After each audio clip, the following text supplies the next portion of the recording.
this bill precisely because it's out of touch with the concern of average Canadians. The honourable member for Renfrew, Nipissing, Pembroke will have 5.5 minutes remaining in her time for her remarks, and another 5 minutes for questions and comments, of course, when the House next resumes debate on the question. We'll now go to statements by members. Déclaration de député, the honourable member for Kelowna, Lake Country. Mr. Speaker, I rise to acknowledge the passing of Joe Yafrancesco from Kelowna, British Columbia. A steadfast volunteer, Joe was well known for his dedicated service to our community. Joe gave back through many of the clubs he belonged to and was actively involved over the years in Rotary, Knights of Columbus, Lions, and was president of the Kelowna Italian Club. Joe also served as a member of Crime Stoppers, the Chamber of Commerce, the Downtown Kelowna Business Association, and the Uptown Rutland Business Association. To the end, Joe always put community before himself, and even in the final weeks, Joe and his wife Bianca made significant financial donations to both Joanna's House and the Cancer Care Fund at the Kelowna General Hospital. Mr. Speaker, Big Joe added big value to our community, and my thoughts and prayers go out to his family and friends. He will be missed. Hear, hear. L'honorable député de Montmagny-Lillette, camarade.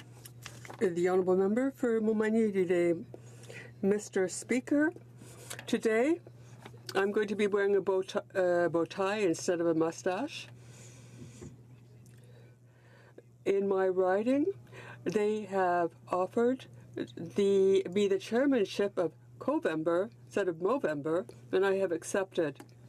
They've organized festive activities to talk about how to prevent health problems among men.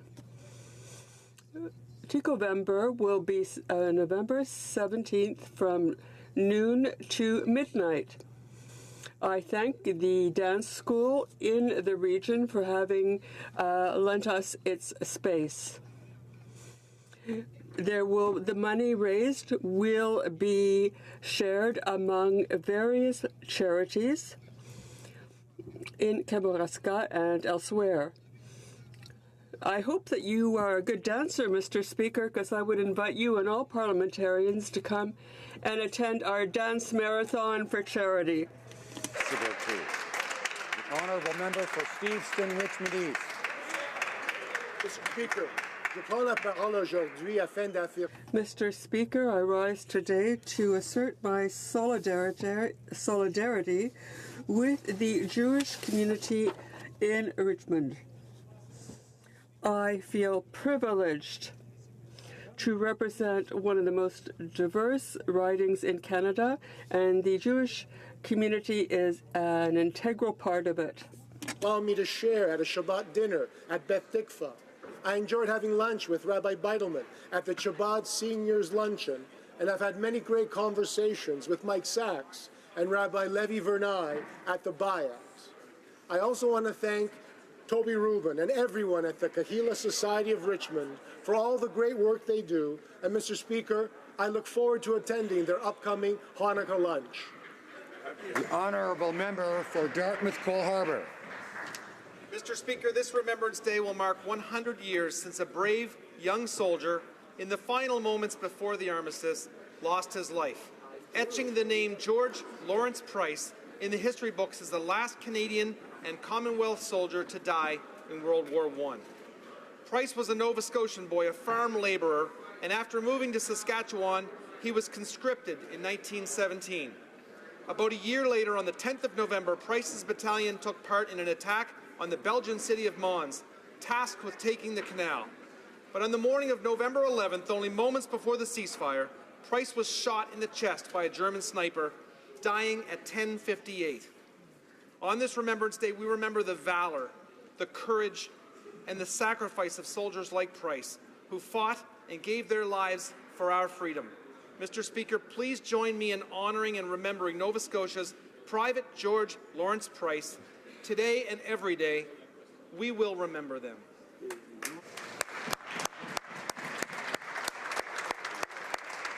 The honourable member for Abitibi, James Bay, Nunavik, EU. We will be honouring all veterans on Remembrance Day. I want to salute them. I also want to pay tribute to those we sometimes forget, the Inuit, the Métis, and First Nations veterans. It is estimated, Mr. Speaker, that between 7,000 and 12,000 Indigenous people participated in 2 world wars as well as the Korean War. For their sacrifice, they returned home only to continue to endure exclusion and injustice. Serving in different battalions, regiments, sometimes as snipers or code talkers.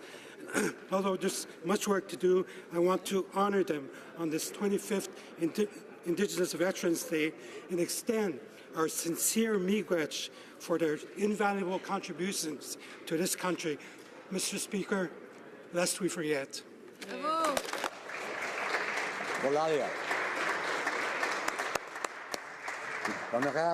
The Honourable Member for Bourassa. Mr. Speaker, Saturday, November 10th, 2018 is the 30th anniversary of the radio broadcast Samedi Midi on CKUT. For 30 years, without interruption, this show has presented a look at current events in Haiti and in Canada and has become a real presence in the media. Raymond Laurent, founder and host, with his imposing voice, has interviewed politicians from different levels of government. And on this occasion, I'd like to congratulate Raymond Laurent and his co-workers for their meaningful contribution to advocating for and integrating Haitian Canadians. Congratulations and happy 30th anniversary. For Lanark, Frontenac, Kingston. Mr. Speaker, 100 years ago, Canada's wartime aviators were household names. Billy Bishop, the highest scoring ace in the Royal Flying Corps, was Canadian. Raymond Collishaw, the highest scoring ace in the Royal Naval Air Service, was Canadian. So was Andrew McKeever, the highest scoring two-seater ace. So was Roy Brown, who shot down the Red Baron. So too was Alan MacLeod, the pilot who became the youngest man ever to win the Victoria Cross. Canada contributed more to the war in the air than did any other allied country. 22,000 Canadians served in the air war. Our country produced 171 officially recognized flying aces, and of the top scoring aces of all countries on both sides, fully 1/4 were Canadian. Thousands more flew perilous artillery spotting missions, and the majority of these did not live to see the end of the war. Ours is a glorious and tragic history, and we owe it to these heroes never to let their memory lapse. Hear, hear, hear.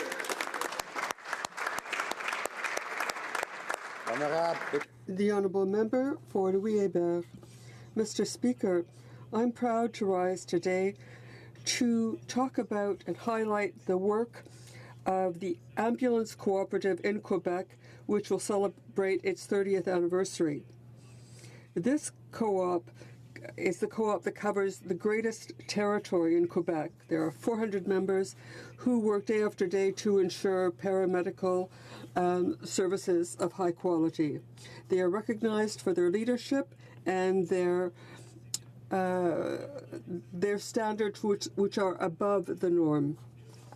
I'd like to thank them for their professionalism, their devotion, their integrity, and say on behalf of everyone in Louis-Hébert, I hope that they go forward in the same way. I wish them many years of success, and I thank them for their work. Brickton. On that January night in 1958, as Willie O'Ree skated into history as the NHL's first black player, his family, friends, and fans back in Fredericton were cheering him on. On Monday, when he's finally inducted into the Hockey Hall of Fame, you can bet they will all be cheering again. Neither physical limitations nor racial taunts held Willie back in pursuing his goal. His journey is a story that continues to inspire us all. It is to our community's credit that color was not an issue when Willie was growing up as a kid playing on the neighborhood rinks by Charlotte Street. The fact that I was black never came up when we played as kids, said Willie. You could have been purple with a green stripe down the middle of your forehead, and it wouldn't have mattered a bit. It was only later that I learned what color barrier meant. Willie O'Ree knew that people would be staring at him that night at the old Montreal Forum. Nervous though he was, he chose to keep on skating, and Willie, we thank you for that. And as you like to say, if you think you can, you can. If you think you can't, you're right. Here.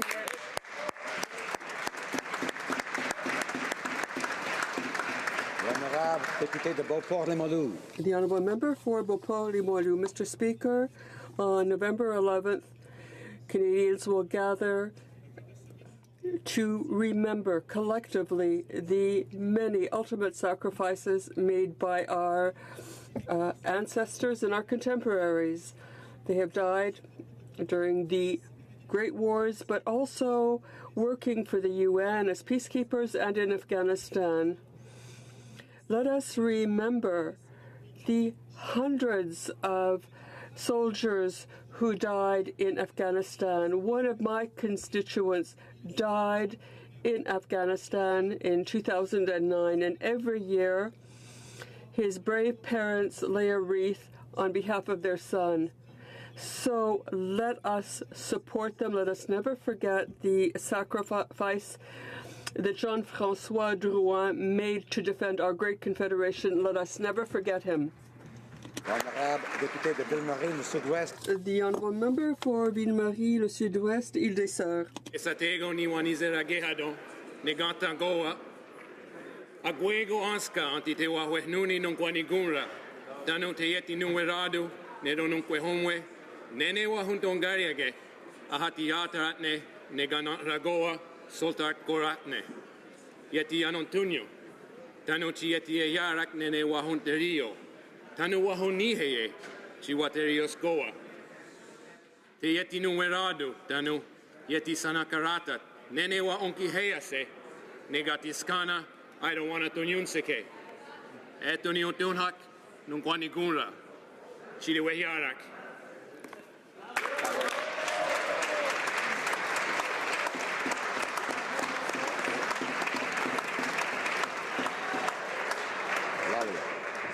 Honorable député de Vimy. The Honourable Member for Vimy. Mr. Speaker, on November 4th, I had the honour to join many Laval residents for the annual Armistice Parade organized by Branch 251 Chomedy of the Royal Canadian Legion in my riding. Every year, this is an opportunity for Canadians to honour the soldiers who yesterday and today served Canada and sacrificed everything for the defence of our country. We remember their bravery, we recognize their courage, and we pay tribute to the invaluable work they do for peace and security. This year also marks the 100th anniversary of the end of the First World War. I would like to thank from the bottom of my heart the soldiers who took part in it. Thanks to them, we now know peace. To our veterans, to our soldiers, and to all those brave Canadians, thank you. Lest we forget. Thank you, Mr. Speaker. The Honourable Member for Yorkton-Melville. Speaker, this Remembrance Day, Canadians will honour the service and sacrifice of our veterans in the 100th year anniversary of the end of the Great War. Canada joined the war as a British colony and ended it as a united country. I had the honour to be in France this August to celebrate Canada's 100 days that led to the armistice. The Canadian Expeditionary Force did what no other nation could do, defeating 47 German divisions, representing a quarter of the German forces over those 100 days. I was proud to witness how our Canadian Armed Forces are respected worldwide for their dedication to freedom and peace. We live in the greatest country in the world by any measure. We have these blessings because, as it's been said in song, all gave some and some gave all. When our brave men and women return from their missions, we have a duty to care for the injured. Never are they asking for more than we can give. Hear, hear, hear, hear.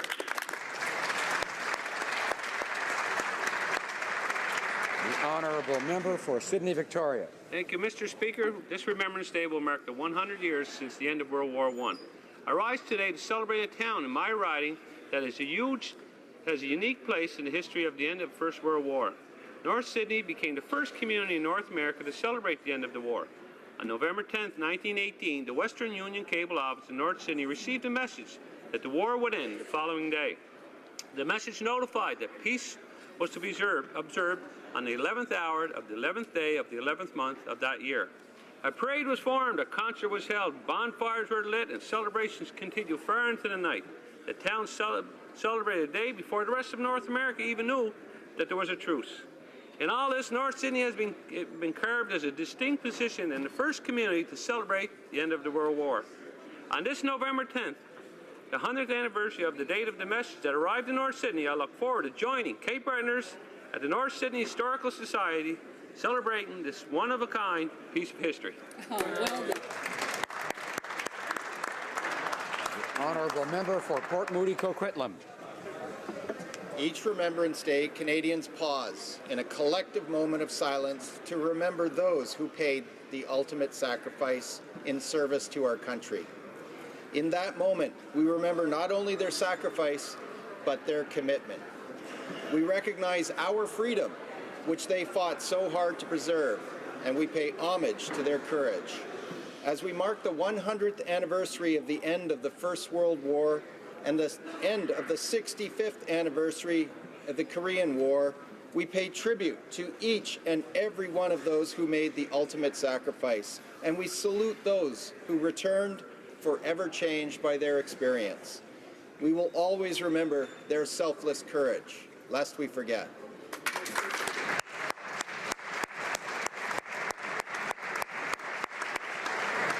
The honourable member for Barrie Innisfil.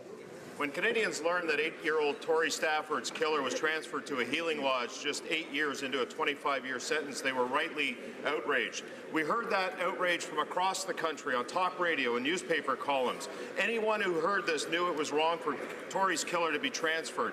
Instead of doing the right thing from the start, the Prime Minister and his ministers became indignant in their defense of the indefensible, putting the rights of criminals over those of their victims. They accused Canadians of politicizing the issue. They accused Canadians of being fearmongers. They hid behind privacy concerns and bureaucrats instead of having the fortitude to act and make the right decision. Tory's family spoke out. They held a protest right here on Parliament Hill. Canadians called on the government to intervene, and at the end of it, Canadians were right. The Liberals were wrong. We've learned today that instead of being surrounded by trees and children, Terry Lynn McClintock is back behind bars and razor wire where she belongs. Thank God Canadians spoke out. Mr. Speaker, Conservatives will always stand up for the rights of victims.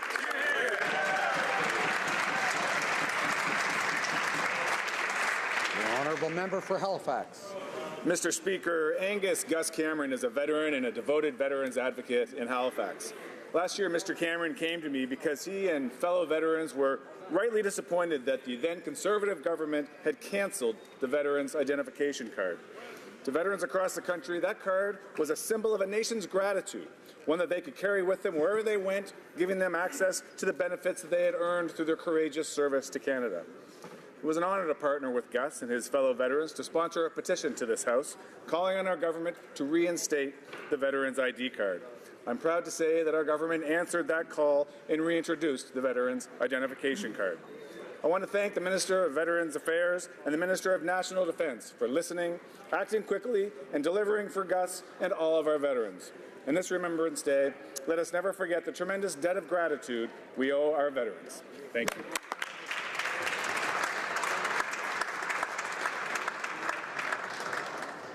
Questions orales, oral questions. L'honorable député de... The honourable member for Louis Saint Laurent.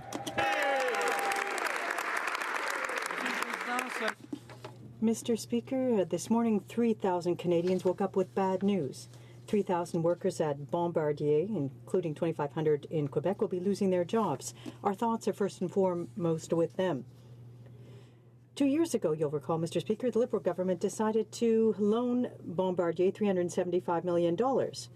Bombardier has 30 years to reimburse the loan, but there was no obligation to preserve jobs. So today, 3,000 people are losing their jobs. Can the Prime Minister tell us why he used taxpayers' money to give Bombardier a loan with no job conditions?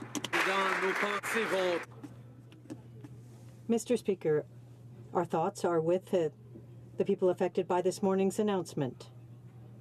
When we hear about job losses, it is of concern to us. Our government is committed to ensuring the long-term success of the aerospace sector, and we are working with the aerospace industry to improve access to the world market, the supply chain, for one of the most innovative industries in the country. Louis Saint Laurent. The honourable member.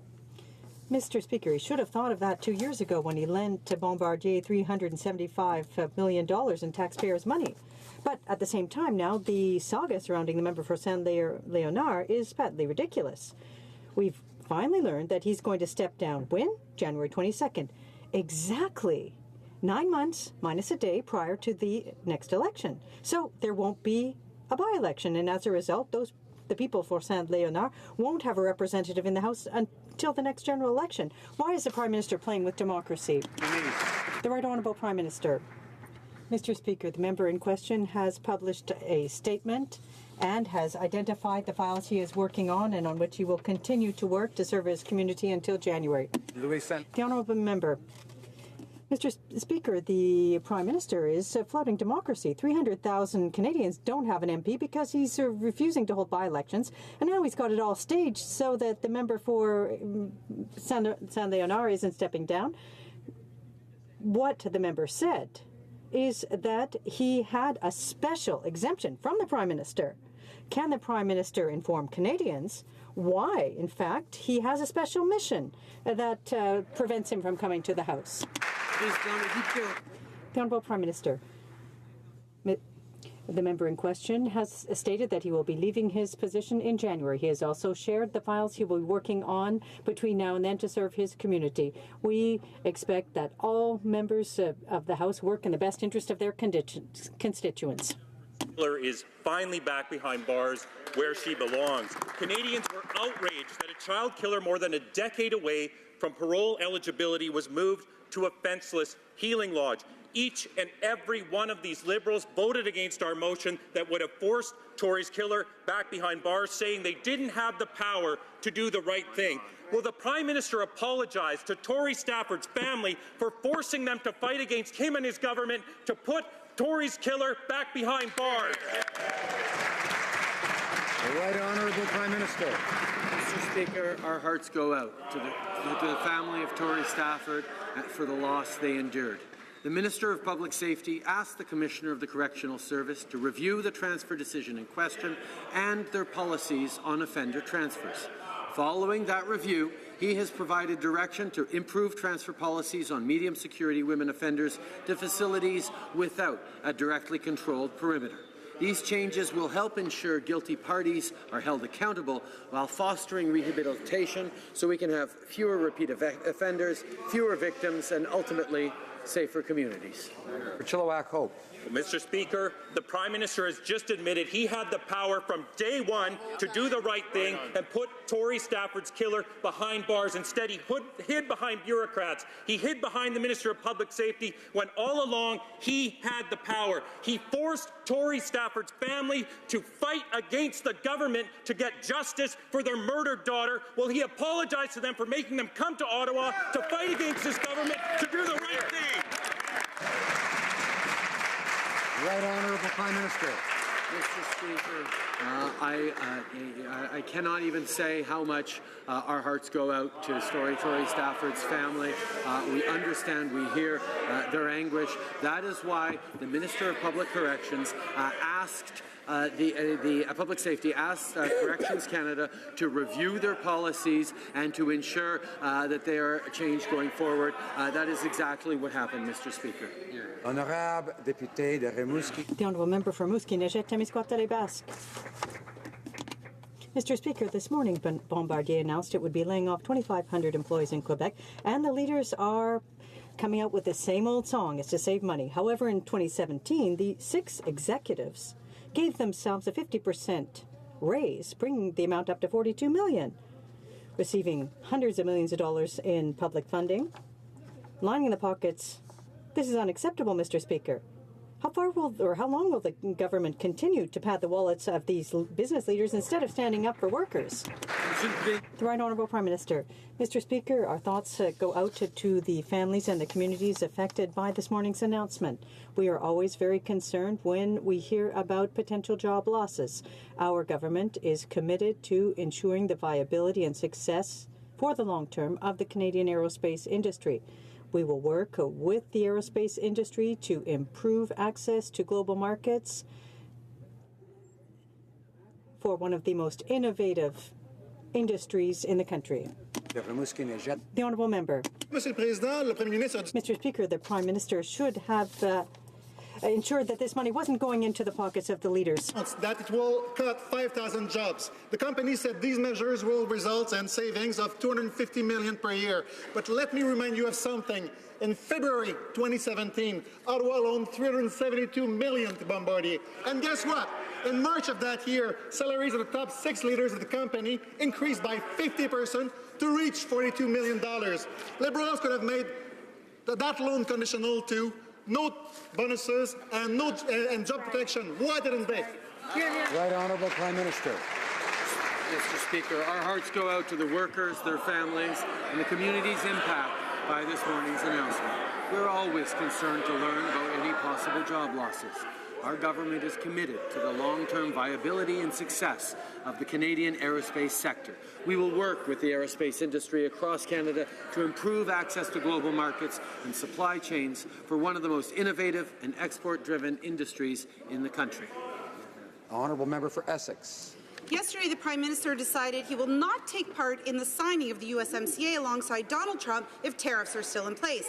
How exactly is this defending Canadian jobs? Is the Prime Minister so vain that he thinks depriving the U.S. of his presence from a photo op is the best trade strategy to get rid of the tariffs? But make no mistake, we're still signing it. He just doesn't want his picture doing it. And who can blame him? I wouldn't want my picture taken signing it either. These tariffs are killing jobs. Will this Prime Minister finally do the right thing and not sign the agreement until the tariffs are removed? Right Honourable Prime Minister. Mr. Speaker, I suggest the member from Essex pay attention to the region of Windsor, which is overwhelmingly happy that we have secured access to the United States for the coming years. But as I told the steel and aluminum workers on the floor of their plants, this government has their back. Canadian countermeasures will remain in place until the unfair tariffs on steel and aluminum are removed. I want to remind the member for Barrie Innisfil and others that the time to speak is when they have the floor. Whether that comes today or some other time, they have to wait for that. And keep in mind the standing order against interrupting. The Right Honourable Prime Minister. Thank you, Mr. Speaker. During negotiations, our purpose has always remained to create the conditions to grow a stronger middle class and improve opportunities for Canadians. We will not stop working until these unfair tariffs are gone. It's what Canadian workers and their families expect, and it is what we will do. The honourable member for Rosemont-la-Petite-Patrie. Mr. Speaker, thousands of jobs are at risk in steel and aluminum because of Mr. Donald Trump's tariffs. But no panic, the Prime Minister has a strategy. He's going to go and sulk in a corner. He's going to refuse to offer up his August presents to cameras to sign the free trade agreement with, if you're not nice with me, no pictures, Mr. Trump. We can just see the guy shaking, seriously. Does he think that we are going to be able to save jobs for aluminum workers who are here today by refusing to have his picture taken with them? Is that his strategy? The Right Honourable Prime Minister. Mr. Speaker, for 13 months we've been negotiating with Americans. We secured trade with the United States in an agreement, and I could point out the words, in fact, of the member for Rosemont-la-Petite-Patrie, who said to the negotiators of the agreement, I just want to congratulate everyone in this room for the fantastic work that you have accomplished. He also added that the USMCA is the best agreement and it protects workers across the country. We will continue to defend workers in steel and aluminum and all workers across the country. Honourable member for Thornhill. Order. Mr. Speaker, we learned today that the Liberals not only misled this House, but misled the Privacy Commissioner to believe that the deepest personal financial information of only 500,000 Canadians would be seized without consent by Statistics Canada. We know now that it's 500,000 households, that almost 1.5 million Canadians' data will be captured. Mr. Speaker, did the Liberals try to hide the true scope of this project because they knew Canadians would be quite rightly appalled? Honourable Minister of Innovation. Mr. Speaker, the chief statistician has been absolutely transparent and clear with Canadians. When this question was posed, the chief statistician made it very clear that this information was part of a pilot project, and he was very forthcoming with his answers. Again, I want to highlight, no personal information will be disclosed. All that will be removed, Mr. Speaker. Again, the members opposite have a fundamental problem with Statistics Canada, and the chief statistician is disappointed to see that they haven't learned the lessons from 2015. Honourable member for Thornhill. Order. Mr. Speaker, Anne Cavoukian, the former Ontario Privacy Commissioner, says it's time Statistics Canada realized it's no longer the same world as when the Statistics Act was first enacted. Dr. Cavoukian says, when our sensitive financial data is disclosed by our banks to the government without our consent and then housed at Shared Services Canada, you can bet we have something to worry about. Mr. Speaker, why won't the Liberals listen when a privacy expert like Anne Cavoukian says, stop this totally unacceptable practice? Honourable Minister of Innovation. Mr. Speaker, we have clear laws under place when it comes to protecting the privacy and data of Canadians. Section 17(1) of the Statistics Act is very clear. No policing service, RCMP, CRA, government agencies, the courts, even the Prime Minister can compel Statistics Canada for any personal information. There are provisions in place to protect privacy and data, Mr. Speaker. The members opposite should read the laws. The Honourable Member for Montmagny-Lille, Kamouraska, Rivière-du-Loup. Mr. Speaker, the Liberals have boasted loudly and clearly about invading the privacy of a million Canadians by capturing their personal financial data without their consent, to such an extent that the Commissioner of Privacy launched an investigation. Mr. Speaker, it's like me coming to your house, breaking down the door, and once I'm inside the living room, asking for permission to come in. That's exactly what they're doing. With 20,000 signatures on a petition in just a week, Canadians have shown they're clearly opposed to this intrusion into their private lives. What's the government waiting for to put an end to this practice, Mr. Speaker? The Honourable Minister. Mr. Speaker, I don't agree with my colleague because our government takes the privacy of Canadians very seriously. Let's be clear. This is a pilot project. No data has been collected to date. No data has been collected, Mr. Speaker. The chief statistician has stated that the project would go ahead only once the concerns of Canadians have been dealt with. Thank you, Mr. Speaker. The Honourable Member for Beauport-Côte-de-Beaupré, Île-d'Orléans, Charlevoix. Mr. Speaker, in light of what the Minister just said, it might be a good idea to pull the plug on the project because Canadians are very concerned. They're so concerned about the government digging into their personal financial data without their consent. That's intrusion, an intrusion into Canadians' privacy. When will this government do what's best for Canadians, who they claim to listen to, and stop this project? The Honourable Minister. Mr. Speaker, let's talk about the facts. Personal information will be removed. Canadians can rest assured that their banking information will remain protected and private. Statistics Canada can absolutely not share that information. No. People, government, nor the Prime Minister will have access. The privacy of Canadians will be protected. Mr. Speaker, the government's plan to collect personal, private financial information from Canadians gets more disturbing every day. Yesterday, we learned that despite previous statements, the number of affected Canadians every year won't be 500,000, but will easily be 1 million or more. They just won't say, Mr. Speaker. At this rate, it won't be long before every single Canadian is tracked. Now that we know that the true scope of this project is much larger, will the Liberals finally end this surveillance scheme, Mr. Speaker? Honourable Minister of Innovation. Again, Mr. Speaker, this over-the-top rhetoric surveillance scheme is completely inappropriate and unacceptable. Let me be very clear. When it comes to Statistics Canada, the chief statistician has been very clear. He will only proceed if he gets assurances and the support from the Privacy Commissioner, which he proactively engaged to deal with the issues around privacy and data protection. Mr. Speaker, the members opposite have been fear-mongering, over-the-top rhetoric to mislead Canadians. Enough is enough. Let's support Statistics Canada and let's support good quality, reliable data. The honourable member for Central Okanagan, Similkameen Nicholas. Speaker, the Privacy Commissioner said today at the Senate committee that he was awestruck by the revelation of the amount of Canadians that will be under surveillance. That is ridiculous to say you're working with them. We also learned yesterday that despite promises to anonymize the data, Liberals will actually keep all the private information and have the ability to access it at any time. The government will be able to check every transaction and tie it to every individual. So now the scope is increased and their plans to anonymize the data are gone. Will the government finally put Canadians first and stop tracking their finances without their knowledge or consent? Honourable Minister of Innovation. Mr. Speaker, let's stick to the facts, because one falsehood after another falsehood after another falsehood is what is misleading Canadians, what the member opposite is doing. No personal data will be disclosed. All of that will be removed. All personal information that the members are talking about by the banks will be disclosed to its clients.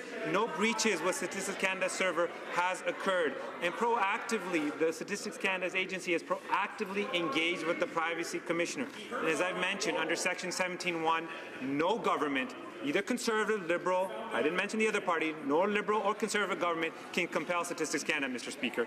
The honourable member for Jonquière.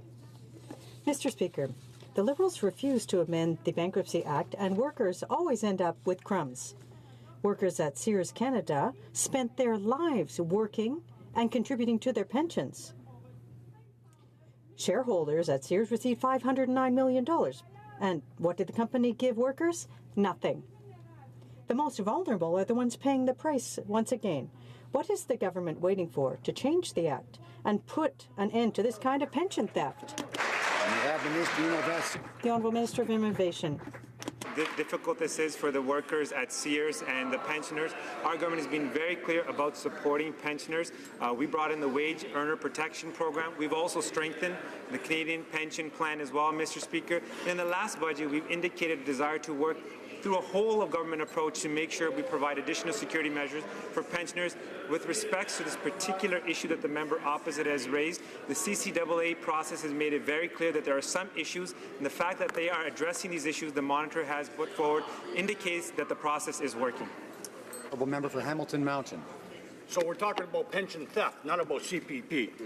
Mr. Speaker, today we learned that the owners of Sears Canada are being sued in the hopes of recovering millions of dollars paid to investors while the company was in financial ruins.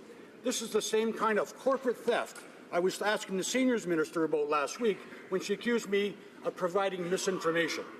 The Minister said consultations have and will continue to take place, yet we have not heard anything about these promised consultations. Who is misleading who?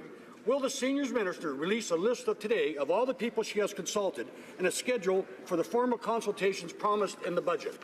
Honourable Minister of Seniors. Mr. Speaker, let me make it very clear that consultations have been taking place. That is a commitment we made in our 2018 budget, and it has been reaffirmed by the Prime Minister in his mandate letter to me. The consultations are taking place because this is a very difficult issue, and we want an evidence-based solution, which is why these consultations are necessary. We have the interests of pensioners at heart, and we are going to work hard to find the solution that's right for pensioners that doesn't have unintended consequences for them. We're going to work hard to get the right solution, Mr. Speaker. Honourable member for Carleton. Well, yesterday the Prime Minister refused to tell us whether the GST and HST would apply on the carbon tax. So I dug up the documents directly from the Canada Revenue Agency, which indicate that consideration payable for the supply of the gasoline upon which the supplier will calculate HST does include the carbon tax. So now we know there will be a tax on a tax. Based on these calculations of 13% in the province of Ontario, how much will Ontario taxpayers spend in a tax on the tax? The Honourable Parliamentary Secretary to the Minister of Environment. Speaker, let me begin by expressing my condolences to the honourable member from being left off the cover of Maclean's magazine alongside his colleagues from yesterday. What the honourable member is trying to do with this question is trying to trick Canadians into believing that life will be made more expensive under our plan. That is simply not true, Mr. Speaker. We're moving forward with putting a price on pollution that's actually going to make life more affordable for Canadians. Mr. Speaker, that collection of miscellaneous Conservative politicians labeled themselves the resistance on the cover of that magazine yesterday. From where I sit, all they seem to be resisting is progress on social and environmental issues.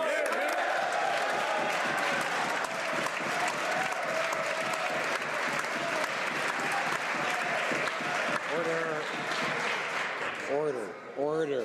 The Honourable Member for Carleton. Mr. Speaker, through you directly to President Donald Trump. This government may have backed down to you on Buy America, on softwood lumber, and on so much more. But I will have you know that if you do not back down on your steel tariffs, this Prime Minister will deny you a photo op. Okay? My question for the government, will he go further and say he will not appear on the cover of a U.S. magazine until these tariffs are gone?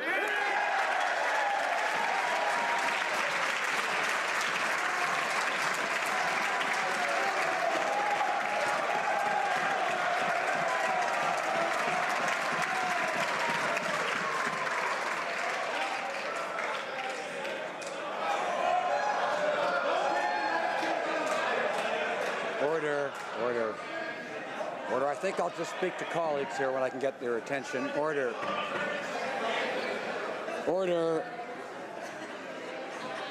It is good to see the House in a good mood, of course. Order. Now, of course, the purpose for the rule that says you can't say you in here unless you're speaking to the Speaker is, of course, about not talking to someone on the other side and saying you, right?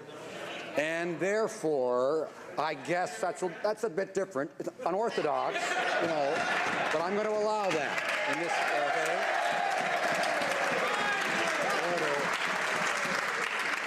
Okay. The Honourable Parliamentary Secretary to the Minister of Foreign Affairs. Thank you, Mr. Speaker. I'm not sure how I can top that, but why don't we actually listen to a Conservative who knows what he's talking about when it comes to trade. Let me quote former Prime Minister Brian Mulroney, who said, "This agreement is a highly significant achievement for Canada. Canada appears to have achieved most, if not all, of its important objectives in this lengthy and challenging set of negotiations." Thank you, Mr. Speaker. Honourable Member for Carleton. Mr. Speaker, I report as well that the President has tweeted out a point of order, and you'll have to rule on it after a question period. But back to the issue of the HST, Mr. Speaker. The government will collect $720 million of HST on the carbon tax, according to a basic calculation of that tax to the planned price on carbon use by Canadians. So the question is very simple. Were those numbers included in the calculation of the cost to the average family of this tax? Honourable Parliamentary Secretary to the Minister of Environment. Again, Mr. Speaker, the Conservative Party's strategy seems to be to mislead Canadians on the cost to families. What we actually do know, Mr. Speaker, is that when we move forward to protect the environment by putting a price on pollution, we're actually going to leave middle-class families better off at the end of the year. Mr. Speaker, I look forward with great anticipation to the next campaign when the Conservatives campaign on a commitment to take money from their constituents so they can make pollution free again. The Honourable Member for Carleton.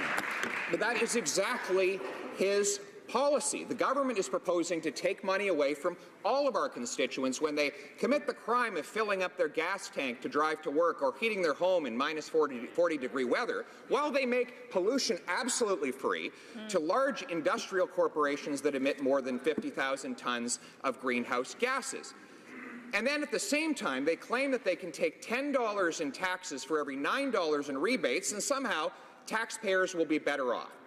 Well, they drop the phony math and tell us how much the average family will spend paying the tax on the tax. The Honourable Parliamentary Secretary. Mr. Speaker, over the last number of weeks, I've watched the honourable member spin tales. He's suggested that large polluters are exempt. He suggested small businesses will be stuck with the bill. He suggested that families will be worse off. These are all falsehoods, Mr. Speaker. We are moving forward with a plan that's going to make big We're going to give small businesses the tools they need to succeed, and we're going to make life more affordable with Canadians. Mr. Speaker, if the honourable member has the courage to ask one more question based on facts instead of falsehoods, I'd be pleased to give him an honest answer. If he comes again with these falsehoods and underlying assumptions that can't be proven, I'd be pleased to dress him down one more time.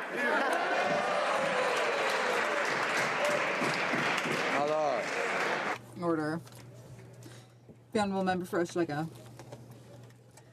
Mr. Speaker, the opioid crisis is so serious that life expectancy in Canada could actually go down. It would be the first time that that's happened in decades. Even President Trump has called it a national crisis in the U.S. The longer the Liberals wait to act, the worse the situation gets here at home. When will the Prime Minister implement a national strategy to fight the opioid crisis? Ministre de la Santé. The Honourable Minister of Health. Thank you, Mr. Speaker. We are facing a tragic crisis. We've lost thousands of Canadians in the last few years, and it's simply tragic. Our government continues to work with provinces and territories, and in Budget 2018, we invested $230 million. First, to ensure that there will be more services on the ground, and also to ensure that we will have a public awareness campaign about stigmatization, because often Canadians don't get the services they need because of stigmatization. Thank you. Honourable Member for Vancouver East. For the first time in decades, life expectancy in Canada could decrease because of the ongoing opioid crisis. Canada is the second largest user of opioids behind the U.S. Purdue Pharma was guilty of misleading the public and downplaying the risk of addiction and was forced to pay $830 million.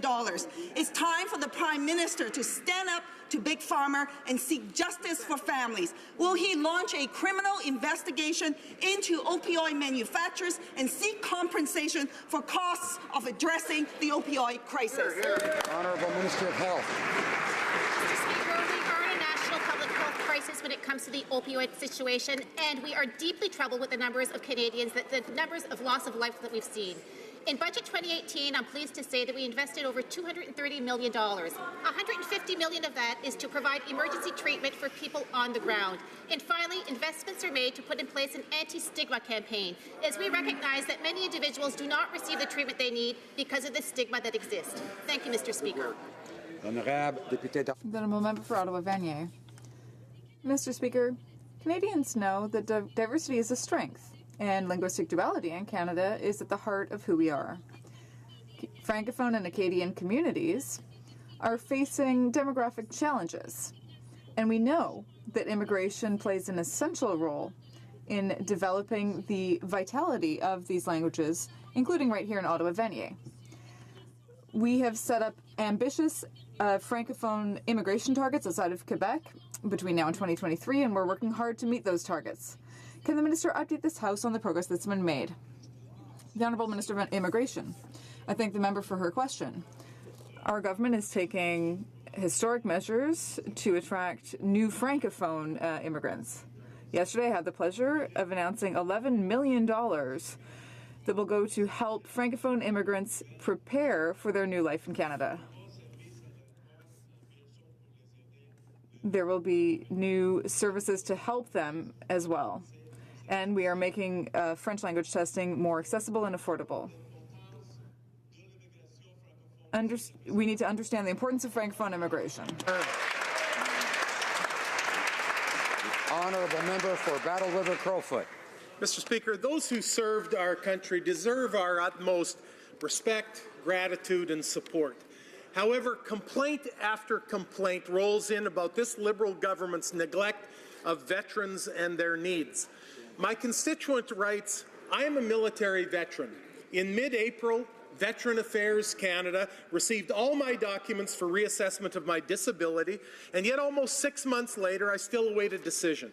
And I have no way of knowing whether a decision is 2 months away or a year away. Wow. Mr. Speaker, why the wait? Why does this government continue to fail our veterans? The Honourable Parliamentary Secretary to the Minister of Veterans Affairs. Thank you, Mr. Speaker. We know that we can and should improve service deadlines. We've We've hired more than 460 new frontline officers. We've also reopened 11 centers that the Conservatives closed. We've also set up centers for mental health and worked with 4,000 professionals. There's a lot of work to be done, but we will do it, Mr. Speaker. Member for Renfrew, Nipissing, Pembroke. Mr. Speaker, this government gave $10 million to a convicted terrorist who built bombs in Afghanistan, but the veterans who were blown up in bomb attacks are denied the critical injury benefit. This government promised that they'd stop taking veterans to court, but they're still doing it. They promised to bring back the pension for life, and they broke that promise too. The consequences of these failures? A three-tiered care system for veterans. Why is the government treating our veterans this way? Here, here. Honourable Parliamentary Secretary to Minister of Veterans Affairs. Thank you, Mr. Speaker. The well-being and financial security of our veterans is our top priority. We have invested $10 billion of new money in veterans. We are not cutting corners, Mr. Speaker. We estimate that more veterans will choose monthly tax-free lifetime payments rather than the lump sum payment.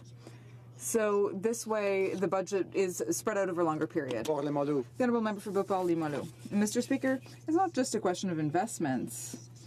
Beyond the broken promises that the government made to veterans, there's a problem of red tape and a lack of respect in the department for our brave men and women in uniform. Now, there are people who have to prove every single year over and over that they were injured in Afghanistan. Is that normal? Having our veterans have to continue to fight here? Will the Prime Minister commit today to reducing red tape and all of the rules within the department? The Honourable Parliamentary Secretary. Thank you, Mr. Speaker. Indeed, it's by investing money that we can solve some of these problems, including the lifetime disability benefit. We have delivered with a new lifetime benefit, and veterans ask themselves for monthly payments rather than a lump sum payment. This plan will provide compensation for pain and suffering, as well as an income replacement. We've made significant changes, Mr. Speaker. We know we have a lot of work to do, but we will deliver the goods. Member for Yorkton Melville. Speaker, this Prime Minister claims to be a feminist. Yet female veterans will receive less each month in pain and suffering payments than males because sex is a factor of life expectancy. Veterans Affairs' mandate is to compensate all members of our Canadian forces equally. The minister is discriminating against women who have served this country. Did the Prime Minister instruct the minister to complete a gender-based analysis on the new pension scheme? The Honourable Parliamentary Secretary. Thank you, Mr. Speaker. We're committed to protecting the well-being of all veterans with no exceptions. Both female and male veterans will receive more under our new plan. Veterans who present a new request as of April 1st, whether they're men or women, will receive exactly the same pain and suffering benefit. And we will always be there to support women veterans. The Honourable Member for Salaberry-sur-Roi. Mr. Speaker, Canada Post's bargaining tactics with its unions are shameful. They're attacking the most vulnerable. They're cutting short-term disability benefits, long-term benefits, and maternity benefits. And despite these aggressions, the Liberals are continuing to trust Canada Post. The Prime Minister said that if this isn't solved soon, all options are on the table. What does that mean? Back-to-work legislation? What will the Liberals say to justify the fact that they are abandoning workers? The Honourable Minister of Labour. And small businesses rely on Canada Post, especially at this time of year. We've been working with the parties. We respect and have faith in the bargaining process, and we urge parties to work together to get a good deal. If the parties are unable to achieve a negotiated deal together very soon, we will use all options to find a solution to reduce the impacts to Canadians, businesses, Canada Post, and their workers. Thank you, Mr. Speaker. Member for Elmwood Transcona. Mr. Speaker, if they believe in the bargaining process, they should not be threatening back to work legislation. They shouldn't be targeting sick and vulnerable workers. We know that the minister has the ability to call up Canada Post and tell them to stop. We're about to go home to our constituencies for a week, and when we come back, it'll have been a month that these workers have gone without pay. So will the minister pick up the phone today and do something about it, or resign and make way for somebody who has the compassion and the backbone to do it? The Honourable Parliamentary Secretary to the Minister of Public Service. Happily, Mr. Speaker, the NDP have never been afforded the opportunity to manage vast sectors of our economy, but we understand that work disruption is having on our employees and their families, and that is why our government has been encouraging both parties to reach a fair agreement as soon as possible. Unfortunately, when a strike occurs, the expiry of collective agreements affects some of the supplemental benefits available to employees through Canada Post. But rest assured, Mr. Speaker, employees maintain full access to employment insurance, other important benefits, including maternity and parental benefits. Canada Post management is accepting requests. Honourable Member for Oshawa. Order. Mr. Speaker, this week the Prime Minister stood his ground and told Donald Trump that he won't be attending the signing ceremony of the new NAFTA because steel and aluminum tariffs are still in place. Mr. Speaker, we know how difficult it can be for this Prime Minister to miss a photo op. Acting like a tough guy now is too little too late for the steel and aluminum workers who can't make ends meet on this Prime Minister's empty gestures. Why didn't the Prime Minister show some backbone when it actually mattered? Honourable Parliamentary Secretary to the Minister of Foreign Affairs. Mr. Speaker, I'd like to point out to the honourable member that we've added 700,000 jobs to the economy since 2015. Vis-a-vis the steel and aluminum, we are taking action, and we have taken action to prevent the diversion and dumping of unfairly priced foreign steel. We've added $2 billion to help the workers in those factories affected.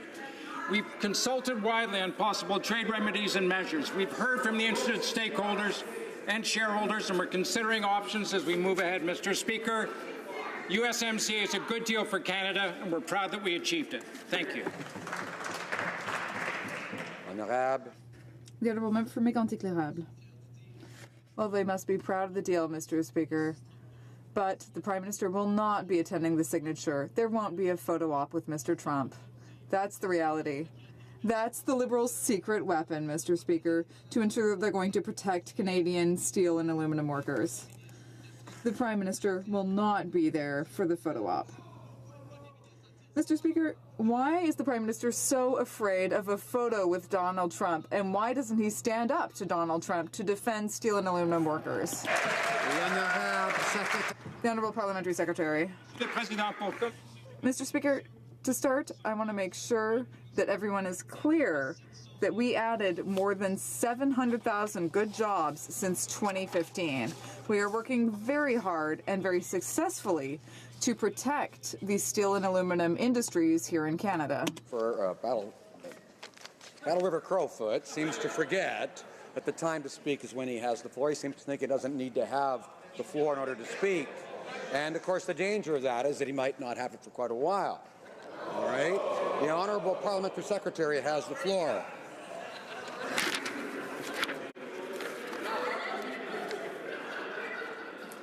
Mr. Speaker, if you want to continue with my colleague across the way, I'd be fine with that.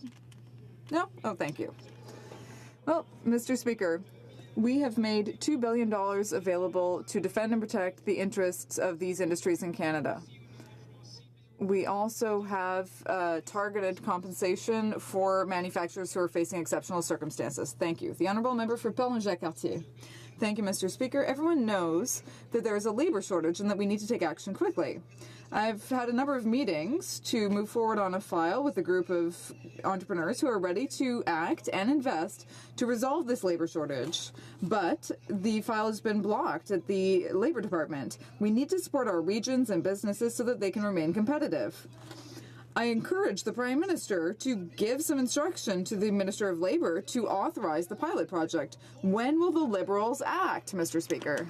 Minister of Employment. Mr. Speaker, the the member opposite's right. We have one of the fastest growing economies in the G7, the lowest rate of unemployment since the 70s, and this brings new challenges. And I know that certain regions across the country are struggling with finding good, talented people. So as I've said before, we are working extremely hard to make sure that every Canadian has the skills they need to take advantage of these job opportunities. I continue to hear from employers across the country, however, including Quebec, that a robust immigration system is key to solving some of these problems. So, Mr. Speaker, we're going to continue to invest in skills and training programs and ensure that every Canadian... The honourable member for Mississauga-Streetsville.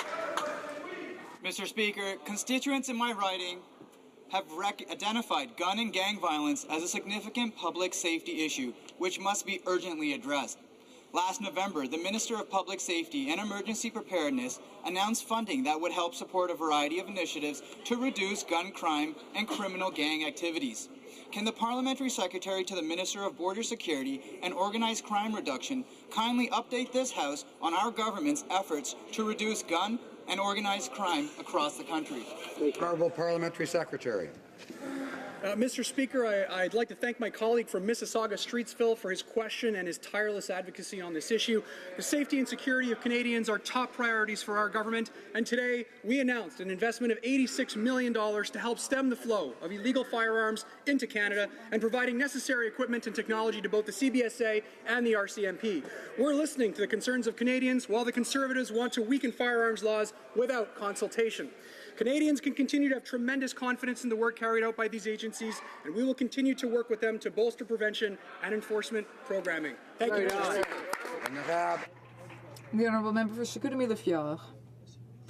Mr. Speaker, the Privy Council has revealed that 73 people were aware of the Liberal Cabinet's secrets around the decision to delay the execution of the shipbuilding contract given to the Davie Shipyard. We know that many ministers have either a real or perceived conflict of interest in this file. Once again, the Prime Minister has chosen not to provide the information. Who are the 73 people who are aware of this? Or at the very least, what are the names of the Liberal members involved? Mr. Speaker, the Department of Public Prosecutions is in charge of the prosecution in this case. The defense has obviously very eminent defense counsel. I haven't seen any indication anywhere where the honourable gentleman opposite has been engaged to represent the parties in a legal dispute before the courts. The courts are seized of this matter. The representations will be made in courts. An independent judge will make the decision. The Honourable Member for Saint-Hyacinthe-Bagotte. Mr. Speaker,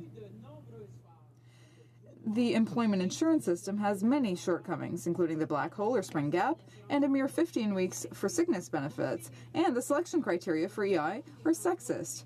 Many women do precarious work, making them ineligible for EI benefits. Only 1/3 of unemployed women are eligible, compared to half of unemployed men. Is that normal?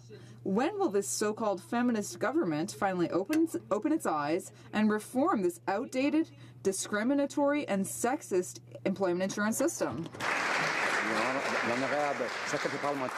The Honourable Parliamentary Secretary. I'd like to assure the members that EI reform is an ongoing process with this government. We have made EI more accessible, working well on benefit more easy. We've also speeded up the way in which claims are processed, and therefore the dollars are arriving in families' homes much quicker. EI reform is fundamental to making sure that workers get the support they need as they transition in a very volatile economy. But the best news is the 700,000 jobs we've created, which makes EI less and less important. On the issue that she raised, that is an important issue, and we are seized of it, and we're reporting back to the House with developments as soon as we can.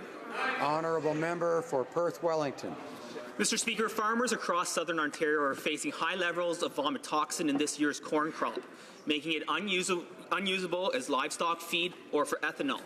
This means contracts risk being unfilled, increased costs and delays for testing, and significant cost flow issues caused by lack of storage for crops and lack of alternative markets for this corn. Why has the Minister of Agriculture failed to address the concerns of Canadian farmers? The Honourable Parliamentary Secretary for Agriculture. Mr. Speaker, we have programs that are intended to meet the needs of Western farmers and farmers all across Canada. We'll be working with our provincial counterparts to solve the problem. Thank you. The Honourable Member for Montcalm. Mr. Speaker, last night this House voted against the principle of letting Quebec choose its own approach for integrating immigrants. There are three non-negotiable principles on which the Quebec nation is founded: gender equality, separation of church and state, and the French language. All three of these are missing from the policy on multiculturalism. Why is the government refusing to let Quebec set its own rules about how its citizens should live together? The Honourable Minister of Immigration. Rôle important de l'économie. Immigrants play an important role in the economy and in the country. System is key to attracting the best and the brightest talent from around the world, which is followed by investment. We will not opine, of course, on specific proposals in the context of an election, but at the same time, we'll continue to work with the province of Quebec to build on the great record of collaboration that we've had with the government of Quebec. In fact, I met just this week with my new counterpart from Quebec, and we had a great meeting, and we committed to continue to work. The Honourable Member for Montcalm. Mr. Speaker, the House of Commons claims to recognize Quebec as a nation, but when that actually means taking action, Ottawa refuses to do so. They say no to promoting the French language, no to our environmental sovereignty, no to letting us decide how we should live together. Will the Prime Minister admit that his recognition of Quebec as a nation means nothing at all? It's just a smokescreen. The Honourable Minister of Heritage. Mr. Speaker, here, the Bloc Québécois is trying to divide us once again and to bring us back into these old disputes. I find that surprising because I thought they had understood the importance of unity because they reunited. Now, Canadians share common values all across the country, and we don't have any lessons to take from the Bloc Québécois. We will be working for all Quebecers and Canadians. The Honourable Member for Joliette. Yes, Mr. Speaker, Irving seems to have a bad case of jealousy. As soon as Ottawa turns its head to look at another shipyard, Irving throws a jealous fit, and the government has to offer them gifts to be forgiven. So the government's given Irving a new $800 million contract for a useless mud breaker so that Irving's work list will stay full. Meanwhile, there are only 60 employees left at the Davie shipyard, and the federal government has given them nothing but peanuts and will do so until 2021. When will the Davie get the Obelix contract? The Honourable Parliamentary Secretary. Mr. Speaker, the Government of Canada has always tried to find opportunities for the Davie shipyard within its shipbuilding strategy. We care about the Davie shipyard workers' expertise. And in fact, I myself went there to announce a $610 million contract for the purchase of 3 icebreakers.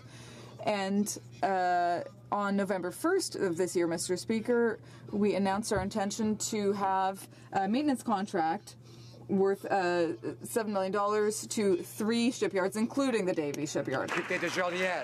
The Honourable Member for Joliette. That's still just 2% of the total contracts, which is peanuts. Now, we know that there's no real difference between the Conservatives and Liberals. They are both the lackeys and errand boys of Irving. Only Irving gets money to protect its forests against the spruce budworm.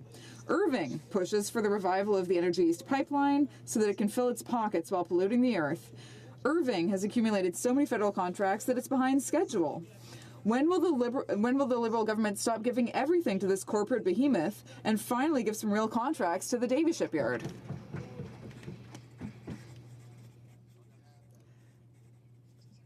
The Honourable Parliamentary Secretary.